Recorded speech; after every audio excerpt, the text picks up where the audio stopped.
സല്ലല്ലാഹു അലൈഹി വസല്ലം 7 കാര്യങ്ങൾ എന്നോട് കൽപ്പിച്ചു. അമറനി ബിഹുബ്ബിൽ മസാകീനി വദ്ദുനൂബി മിൻഹും. പാവപ്പെട്ട ദരിദ്രരായ ആളുകളെ ചേർത്ത് പിടിക്കണം, അവരെ സ്നേഹിക്കണം എന്ന് അല്ലാഹുവിന്റെ റസൂൽ എന്നോട് കൽപ്പിച്ചു.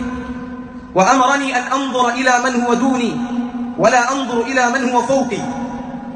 ദുനിയാവിന്റെ ഭൗതികമായ കാര്യങ്ങളിൽ എന്നേക്കാൾ മുകളിലുള്ള ആളുകളിലേക്ക് നോക്കുവാൻ പാടില്ല, എന്നേക്കാൾ താഴെയുള്ള ആളുകളിലേക്ക് നോക്കണം എന്ന് നബി സല്ലല്ലാഹു അലൈഹി വസല്ലം എന്നോട് കൽപ്പിച്ചു.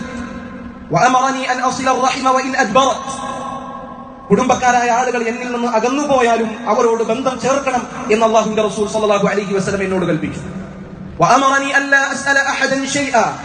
ഒരാളോടും ദുനിയാവിന്റെ ഒരു കാര്യവും ചോദിക്കരുത് എന്ന് നബി സല്ലല്ലാഹു അലൈഹി വസല്ലം എന്നോട് കൽപ്പിച്ചു. വഅമറനി അൻ അഖൂല ബിൽ ഹഖ് വഇൻ കാന മുർറ.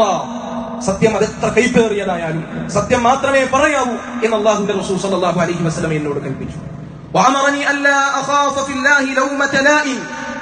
അല്ലാഹുവിന്റെ മാർഗ്ഗത്തിൽ ഒരു ആക്ഷേപകന്റെ ആക്ഷേപവും പേടിക്കേണ്ടതില്ല എന്ന് അല്ലാഹുവിന്റെ റസൂൽ സല്ലല്ലാഹു അലൈഹി വസല്ലം എന്നോട് കൽപ്പിച്ചു. വഅമറനി അൻ അക്സിറ മിൻ ഖൗലി ലാ ഹൗല വലാ ഖുവത ഇല്ലാ ബില്ലാഹ് ഫഇന്നഹുന്ന മിൻ കൻസിൻ തഹ്ത അൽഅർശ്. ലാ ഹൗല വലാ ഖുവത ഇല്ലാ ബില്ലാഹ് എന്ന ഈ ദിക്ർ അത് റഹ്മാനായ റബ്ബിന്റെ അർശിന്റെ താഴെയുള്ള നിധികളിൽപ്പെട്ടതാണ്. അത് അധികരിപ്പിച്ച് ചൊല്ലുവാൻ അല്ലാഹുവിന്റെ റസൂൽ സല്ലല്ലാഹു അലൈഹി വസല്ലം എന്നോട് കൽപ്പിച്ചു എന്നാണ്.